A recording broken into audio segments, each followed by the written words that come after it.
పండగైనా సంబరమైనా మీ ప్రతి సెలబ్రేషన్కి only choice వేగా jewellers. నమస్తే రమ్మగారు. నమస్తే జయ. రమ్మగారు, మనకి ఆషాఢ మాసంలో వారాహి నవరాత్రులు వస్తాయి కదండి. ప్రతి సంవత్సరం లాస్ట్ ఇయర్ కూడా మాట్లాడుకున్నట్లున్నాము. ఇంకొకసారి మాట్లాడుకుందామండి. అసలు వారాహి నవరాత్రులు అంటే ఏంటి? ఏమైనా ప్రత్యేకంగా విధి విధానాలు ఏమైనా పాటించాలా? మామూలుగా మనకు 4 నవరాత్రులు చెప్తారు జయ. మనం రెగ్యులర్గా తరచుగా చేసుకునేవి అంటే మానకుండా భారతదేశం అంతా అన్ని ప్రాంతాల్లోనూ ఆచరించేవి 2 ముఖ్యమైన నవరాత్రులు. అవేమిటి? వసంత నవరాత్రులు, శరన్నవరాత్రులు. అదే శ్రీరామ నవరాత్రులు 9 అయితే దేవీ నవరాత్రులు ఇంకో 9. ఒకటేమో చైత్రమాసంలో వస్తాయి, ఉగాది పండగ నుంచి శ్రీరామనవమి దాకా రాముల వారి పెళ్లి వేడుక, ఈ నవరాత్రులు జరుపుకుంటాం. అక్కడి నుంచి 2వ నవరాత్రులు ఏం చేస్తాము? దేవీ నవరాత్రులు శరత్కాలంలో, ఈ మన ఆశ్వేజ మాసంలో అమ్మవారి పేరుతోటి 9. గణేష్ నవరాత్రులు కొన్ని ప్రాంతాల్లో చేస్తారు, మనం కూడా చేసుకుంటాం. లేకపోయినా మనం గణపతికి ఒక్క పూజ చేయటం. గణేష్ నవరాత్రులు ఈ నవరాత్రుల్లో చెప్పరు, మన అవకాశాన్ని బట్టి చేస్తాం అది. అయితే ఈ 2 కాకుండా గుప్త నవరాత్రులుగా చెప్పబడే 2 ప్రత్యేక నవరాత్రులు ఉన్నాయి. ఒకటి వారాహి నవరాత్రులు, ఇప్పుడు ఆషాఢ మాసపు తొలి రోజు నుంచి నవమి దాకా. 4వది శ్యామల నవరాత్రులు, అది మనకి మాఘమాసపు పాడ్యం నుంచి నవమి దాకా వచ్చేవి. ఈ వారాహి శ్యామల మంత్రాధిష్టాన దేవతలుగా చెప్పబడతారు. అయితే ఈ వారాహి నవరాత్రులు అవి ఇటీవల కాలంలో వెలుగులోకి వచ్చినవి. మనకి మనుషులకి ఏమంటారంటే సాధారణంగా జరిగేవి కాకుండా ఏవో చెప్పరానివి, చెప్పలేనివి, తీరనివి, సరిపెట్టుకోలేనివి అలాంటి ఇబ్బందులు వస్తూ ఉంటాయి. ఈ జాతకాలు చూపించుకును లేకపోతే ఎవరైనా గురువుగారిని ఆశ్రయించు ఉన్నప్పుడు ఈ సాధారణ దేవతారాధన కాకుండా ఉగ్రదేవతారాధన కూడా చెప్పబడుతుంది జాతక రీత్యా. ఓకే. అట్లా రేర్గా అప్పుడప్పుడు ఇది చదువుకోండి అని చెప్పబడే విషయాల్లో దశమహావిద్యలు ప్రత్యేకమైనవి. అలాగే ఈ వారాహి శ్యామల ఇవి మంత్రబోధ ఉండి చేసుకునే వాళ్ళు చెదురుమదురు అక్కడక్కడ కనపడతారు. నార్త్ ఇండియాలో కొంచెం ఎక్కువ కనిపిస్తుంది మనకంటే, ఎందుకంటే వాళ్ళు చండీ పారాయణము అవి చేస్తారు. ఓకే. దసరాల్లో అసలు చండీ పారాయణ అవి మనకు ఉండవు. మనం రోజువారీ అమ్మవారికి ఎంతసేపు అలంకారం చేసుకున్నామా, నైవేద్యం పెట్టామో, ప్రసాదం ఇవాళ రంగు ఏమిటి, వాళ్ళ ప్రసాదం ఏమిటి, వాళ్ళు ఏం పువ్వు సమర్పించాలి, ఇందులోనే ఉండి లలితా సహస్రాలు అవి చదువుకుంటాను తప్ప, లేకపోతే రోజువారీ దేవతకున్న అష్టోత్తరం చదువుకుని సాధారణ పూజ అందరం చేసుకుంటాం. దేవాలయాల్లో విశేషంగా జరిగినా కూడా చండీ పారాయణలు అవి మన ప్రాంతంలో చేయరు, నార్త్లో చేస్తారు. ఓకే. ఈ వారాహి శ్యామల నవరాత్రులు కూడా మనకంటే కూడా బీహారు ఆ వైపు, కాశ్మీర్ వైపు అక్కడ జరుగుతాయట. మనకి తక్కువ, క్రమంగా అది వచ్చింది. ఇప్పుడు ఏంటంటే చిన్న చిన్న వాటికే తీవ్రమైన సమస్యలుగా పరిణమించేయటం, ఏం చేయాలో తెలీదు. రోజువారీ ఎన్ని పూజలు చేసినా సాటిస్ఫాక్షన్ లభించకపోవటం లేదా సమస్య తీరకపోవటం.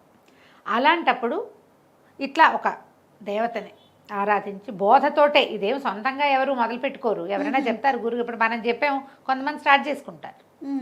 ఇలా కాకుండా ఇలా ర్యాండమ్గా కాకుండా ప్రత్యేకంగా మీకు ఈ లక్షణం ఉంది, ఈ సమస్య ఉంది, ఇలాంటిది చేస్తే మీ సమస్య తీరుతుంది అని చెప్పే జ్యోతిష్వేత్తలు చాలామంది పెద్దవారు ఉన్నారు.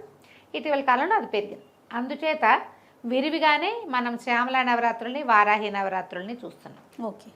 యాక్చువల్గా ఆషాఢ మాసం మనకి అమ్మవారి ఆరాధన మన ప్రాంతాల్లో ఉన్నది. ఏం చేస్తాం, తెలంగాణ ప్రాంతంలో అమ్మవారికి బోనాలు సమర్పిస్తారు.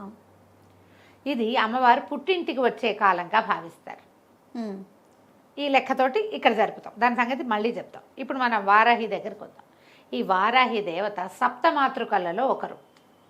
నిరుడు కూడా ఇంచుమించు ఇదే మ్యాటరే చెప్పాం. అవునండి. అయితే ఈ సప్తమాతృకల మాతృక అంటే తల్లి. ఈవిడ ప్రత్యేకంగా మన ఆహారము, మన ఆవాసాన్ని చూస్తుంది వారాహి. మనకి వారాహి అనగానే ఆదివరాహమూర్తి తడుతున్నాడు కదా, శ్రీమన్నారాయణుడి దశావతారాల్లో ఒకటైనటువంటి ఆదివరాహమూర్తి ఆయన యొక్క స్త్రీ రూపంగా చెప్తారు. ఒకటి. రెండోది, మనకి లలితా సహస్రనామంలో అమ్మవారికి మంత్రులుగా అంటే ఆమె పరివార శక్తుల్లో ప్రధాన శక్తిగా వారాహిని చెప్తారు. మనం కాంచీపురం కనుక తరచుగా వెళ్ళేవాళ్ళు ఒకసారి వెళ్ళినా గమనించండి, కంచిలో కామాక్షి అమ్మవారికి కుడివైపుగా మనం ఇట్లా నిలబడితే ఇటువైపు కనపడతారు, వారాహి అమ్మ కనిపిస్తారు. వారాహి విగ్రహం ఉంది అక్కడ. అక్కడ ప్రత్యేకంగా ఏం పూజ చేస్తారు అనేది వాళ్ళు ఏదో తమిళ్లో చెప్పినా నాకు పెద్దగా అర్థం కాలేదనుకో, కానీ వారాహి అమ్మ దగ్గర తీర్థం పుచ్చుకుంటాం మనం. లోపలికి వెళ్తే మనం బయట నుంచి దర్శనం చేసుకొస్తే బయటికే వెళ్తాం. ఏ అభిషేకానికో డబ్బులు కట్టిన వాళ్ళు అవకాశం ఉండి లోపల అంతరాలయ దర్శనానికి కనుక వెళ్తే వారాహి అమ్మవారితోటి కామాక్షితో పాటుగా యువతల ఆమె లోపల ఉంటారు కదా, పెద్ద తల్లి లోపల ఉంటుంది. అంతరాలయం లోపలే కామాక్షి కూడా కనిపిస్తారు, వారాహి కూడా కనిపిస్తుంది. అదే వారాహిదేవి కూడా కనిపిస్తారు, ప్రత్యేకంగానే కనిపిస్తారు. ఇప్పుడు ఈ వారాహి మనకి అన్నము ఆవాసము ఇస్తుంది. ఈ ఆదివరాహమూర్తి మనకేమిచ్చాడు? ప్రపంచానికి భూమిని ఉద్ధరించాడు. మనం ఏదైనా ఇల్లు వాకిలి కొనుక్కోవాలంటే ఏం చేయాలంటే ఆదివరాహ స్వామిని కొలుస్తాం. వారాహిని కొలిసినా మనకు అది లభిస్తుంది. ఆహారము ఆవాసము, మనం ఇల్లు కావాలన్నా తిండి అంటే మనకి తరతరాలుకి సరిపడే అంత మనకి ఇది కావాలన్నా కూడా పంటలు, పాడి పంటలు వ్యవహారాల్లో ఆహారం అంటే పంటలే కదా. అవునవును. వీటికి సంబంధించి వారాహిని ఆరాధిస్తే మంచి అవకాశం లభిస్తుంది. ఆడపిల్లలు అత్తారిళ్లలో కుదురుకోలేకుండా ఉంటారు, వాళ్ళకి కూడా వారాహి పనిచేస్తుంది. ఈ అమ్మవారిని ప్రత్యేక ఆరాధన విషయాలు ఎలా ఉన్నా సరే ఇప్పుడు మనం అవన్నీ చేయలేం. సింపుల్ ఆరాధన చెప్తాను, నేను కూడా చేసేదే. ఈ ఆషాఢ శుద్ధ పాడ్యమి రోజున మీకు కుదిరితే ఏదైనా ఒక చిన్న ఫోటో పెట్టుకోండి. ఫోటో పెట్టుకోకపోయినా పర్వాలేదు, దొరికితే పెట్టుకోవచ్చు. దొరికితే చిన్న ఫోటో పెట్టుకోండి, పసుపు బొట్టు గంధము బొట్టు పెట్టండి, దీపారాధన చేయండి. వారాహికి సంబంధించిన బోలెడన్ని స్తోత్రాలు దొరుకుతున్నాయి. రోజువారీ పూజలోనే ఆమె కోసం ఆ స్తోత్రం చదువుకోండి. ఈ 10 రోజులు ఒక నియమం పెట్టుకోండి. 10 అంటున్నా కానీ 9 రోజులు ఒక నియమం ఉంచుకోండి. 9 రోజులు మీరు వెజిటేరియన్స్ అయితే ఒక పొద్దో, లేకపోతే ఉల్లిపాయ వెల్లుల్లిపాయ తినకపోవటము, ఓకే, తెల్లవారే దీపం పెట్టడము, ఇవన్నీ అని చెప్పట్లేదమ్మా, అన్నీ చేయగలిగితే మహత్తరంగా ఉంటుంది. ఏదో ఒక నియమం పెట్టుకోండి. ఈ 9 రోజులు ప్రత్యేక పూజా విధానం ఉంది కదా, 9 రోజులు నియమం పెట్టుకోండి. ప్రతిరోజు అన్న నివేదన, ఇదొక నియమం. ప్రతిరోజు పానకము పెసరపప్పు వడపప్పు నానబెట్టి పెట్టడము, రోజు ఒక కొబ్బరికాయ కొట్టడము, రోజు ఒక ముత్తైదువుకి బొట్టు పెట్టి తాంబూలం ఇవ్వటం. అమ్మవారి పెక్కి ఒక తాంబూలాన్ని సమర్పించి ఆ తాంబూలాన్ని సాయంకాలం లోపల ఎవరైనా ఒక ముత్తైదువుకి బొట్టు పెట్టి ఇవ్వటం. రోజు ఒకరికే ఇచ్చినా పర్వాలేదమ్మా, ఏం తప్పులేదు. ఓకే, ఇలాగా ఇక అక్కడి నుంచి ఇవి ద్వాదశ నామావళి ఉంది. వారాహి ద్వాదశ నామావళి చాలా సింపుల్గా మనకి స్తోత్ర నిధి వాటిలలో దొరికేస్తుంది. సింపుల్గా ఉంటుంది. చిన్న స్తోత్రం కూడా ద్వాదశ నామ స్తోత్రము లభిస్తుంది, ద్వాదశ నామావళి లభిస్తుంది. ఒక పెద్ద గంట సేపు చేయలేకపోయినా కూడా ఇలా చేసుకోవచ్చు. చాలా సింపుల్, అది చదువుకోండి. ఓకే, అమ్మవారికి కుంకుమ ఇంతంత పోసేయకండి, ఒక్క చిటిక కుంకుమ పట్టుకుని ఇట్లా పట్టుకోవటం. మీ స్తోత్రం పూర్తయ్యాక అది సమర్పించి దండం పెట్టుకోండి. మీరు వండే అన్నం, మీరు పెట్టే భోజన ఖర్చుతో భోజనం ఎంత అన్నం పెడతారో దానికి ఈ పూజకి సరిపోతుంది. బాగా చేయదలుచుకుంటే ఇంకా మీ ఇష్టం. మీరు ప్రతిరోజు చాలామందికి భోజనం పెడతా, ఇంతంత ప్రసాదం ఉండి అందరికీ పెడతానంటే అవన్నీ మీ ఇష్టం. అన్న నివేదన చాలా మంచిది. అమ్మవారికి పానకము వడపప్పు పెట్టుకోవచ్చు, ఏవైనా ఫలాలు నివేదించుకోవచ్చు. 2 పూటలా చేయగలిగితే కూడా మంచిదే. అదే స్తోత్రం 9 రోజులు చేసుకోండి. ఇట్లా ఏది ఏమైనా మన శక్తి మేర, ఇంకంతే మన శక్తి మేర చేసుకోవటము. కాకపోతే ఏంటంటే ఎప్పుడైనా సరే మనము 9 రోజులు దీక్షగా ఏదైనా ఒక విషయం పూజించదలుచుకున్నామంటే నియమం పెట్టుకోవటం చాలా మంచిది. అవసరం అంటల్లా నేను, మంచిది. నియమాలు పెట్టుకుని చేయగలిగే వాళ్ళు వాళ్ళ దారిని వాళ్ళు చేసుకుంటారు. ఇదేదో బాగుంటుందిట చేద్దాము అని అనిపిస్తే చేసుకోండి. 9 రోజులు దీపం పెట్టడము, రోజు మామూలుగా రోజువారీ దీపం పెట్టే అలవాట్లేదు, ఈ 9 డేస్ పెట్టండి. పొద్దున్నే చేసేసేయండి, సాయంకాలం కూడా దీపం పెట్టండి. సాయంత్రం దీపం అలవాటు లేని వాళ్ళు 2 పూట్లా పెట్టే దీపం పెడతానన్న నియమం కూడా పెట్టుకోవచ్చు. మీరు అది మీరు చెయ్యగలిగే నియమాన్ని పెట్టుకుని ఖచ్చితంగా దాన్ని పాటించండి. మీకు వారాహితో పాటు ఆమెను మీ కొలవాలన్న మీ దృక్పథం ఉంది కదా, అది మీకు ఎనర్జీ కింద ఫామ్ అవుతుంది. ఎప్పుడు ఇంతే పద్ధతి. దేనికైనా మన దసరా నవరాత్రుల్లో కూడా అంతే పెద్ద పెద్దగా చేయగలుగుతాం, చేయలేము. దేవాలయ సందర్శనం కూడా చేయొచ్చు. మనకి సమీపంలో వారాహి దేవాలయాలు తక్కువే కనపడతాయి. అవునండి కదా. నేను వారాహి దేవాలయాన్ని ఎక్కడ చూశానంటే రామకృష్ణాపురంలో, ఆర్కేపురం అంటే ఇక్కడ దిల్సుఖ్ నగర్ అవి దాటాక, కావాలంటే మ్యాప్లో చూడండి. 2 పీఠాలు ఉన్నాయి పక్క పక్కనే. వారాహి ప్రత్యంగిర పక్క పక్కనే ఉన్న దేవస్థానం ఒకటి. అమ్మవార్లు ఇద్దరు ఇట్లా చక్కగా ఎంత బాగున్నాయో జయ విగ్రహాలు. పరమాద్భుతంగా ఉన్నాయి. పురాతన ఆలయమేనా? కాదు, ఇటీవల కాలంలోనే నిర్మించబడింది అది. ఎప్పటి నుంచో అక్కడ ఉంది ఒక సంస్థ, చాలా కాలంగా, ఒక 30 ఏళ్ళుగానో 40 ఏళ్ళుగానో ఉంది. పక్కనున్న ఆలయంలో అమ్మవారు ప్రత్యంగిరగా కనపడతారు.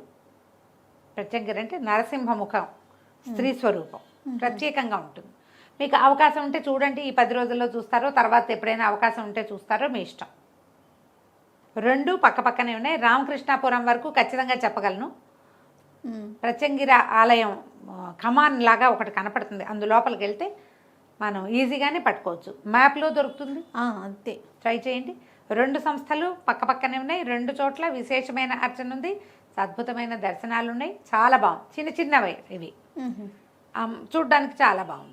ఇంకా ఎక్కడైనా మీ ఇంటి చుట్టుపక్కల పురాతన ఆలయాల్లో ఎక్కడైనా వారాహి స్వరూపం, అమ్మవారి దేవాలయాల్లో ఉంటే కనుక, ఇంకొక వారాహి దేవాలయం ఎక్కడ చూశానంటే నేను, ఇది హెచ్ఎంటి ఆఫీసర్స్ కాలనీ, సికింద్రాబాద్.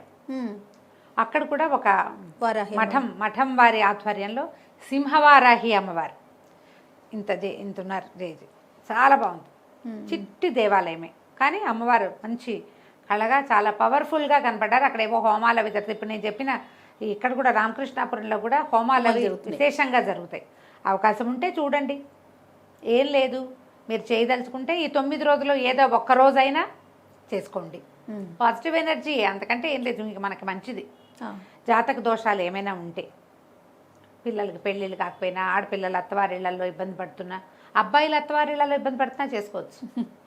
అదే సమాధానం దొరకని ప్రశ్నలు, పంటలతో ఇబ్బంది, పొలాల్లో ఇబ్బందులు ఉన్నవాళ్ళు, స్థలాలు ఎక్కడైనా ఇరుక్కుపోయి వెనక్కి రాని వాళ్ళు, అమ్మదాం అనుకుంటాం ఎప్పటికీ అమ్మలేని వాళ్ళు, కొనాలనుకుంటున్నాం కొనటం కుదరని వాళ్ళు, వీళ్ళందరూ కూడా వారాహిని ఆరాధన చేసుకోవచ్చు. వారాహి ఆరాధన సంవత్సరం అంతా చేసుకోవచ్చు మనం కావాలనుకుంటే. ఈ ప్రత్యేకమైన దినాలన్నప్పుడు, ఇలాంటప్పుడు అమ్మవారి అనుగ్రహం బాగుంటుంది కాబట్టి ఎక్కువ ఉంటుంది కదా, అందుకని అవకాశం ఉన్నవాళ్ళు చక్కగా చేసుకోండి. ఇది ఉగ్రదేవతారాధనగా భావించద్దు. మామూలు మనం చేసుకునే ఈ చిన్న పూజ సాధారణ దేవతారాధన కిందే వస్తుంది. ఓకే, మనం ఏం చేయటం లేదు. మనం ఏం చేస్తాం, అమ్మవారికి ఒక అష్టోత్తరమో, ఒక చిన్న స్తోత్రమో, ద్వాదశనామావళో ఏదైనా ఒకటి చదువుకుంటాం. మామూలుగా మన ఇళ్లలో నవరాత్రుల పూజల్లో ఏం పెట్టుకుంటామో, నివేదన పాయసాన్నం చేయొచ్చు, రోజు పులిహోర చేసి పెట్టచ్చు, రోజు పాయసాన్నం చేసి పెట్టచ్చు, రోజు పులగం చేయొచ్చు, అన్నం మీద కాస్త నెయ్యి వేసి చిన్న బెల్లం ముక్కేసి నివేదన చేయొచ్చు, పనికొస్తుంది. ఓకే, మీరు అవకాశం ఉంటే తప్పకుండా చేసుకోండి. వారాహి అమ్మవారి అనుగ్రహాన్ని పొందండి. తప్పకుండా రమ్మగారు. నమస్తే. నమస్తే.